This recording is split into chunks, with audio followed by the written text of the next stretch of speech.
кутман бир туугандар. Ana бүгүн биз Талас областына конокко келгенбиz. Талас элинде ушундай бир өзгөчө бир көрүнүштү көрүп жатабыз.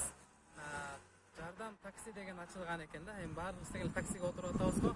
Бул жардам таксинин өзгөчөлүктөрү мына силер көрүп тургандай ар кандай кошумча кызматтары бар экен.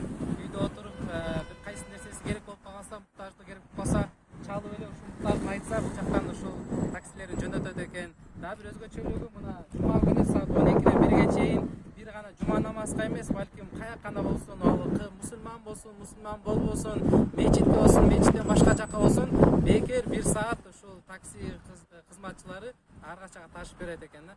Мына ушул такси жардамында жардам таксини ачкан Усман Хазырат, Аллах Таала өмүрүңөргө береке берсин. Жакшы бир инициатива, жакшы бир иш баштаптырсыңар. Алла күч кубат берсин. Бирсе ушундай жардам берип жүрөңүздөр. Мусулмандарга, башка элге дагы жардам бериңиздер иншалла. Силерди көрүп башка областтан дагы башка элдер да ушундай бир таксилерди жардамдар ачкан болсун.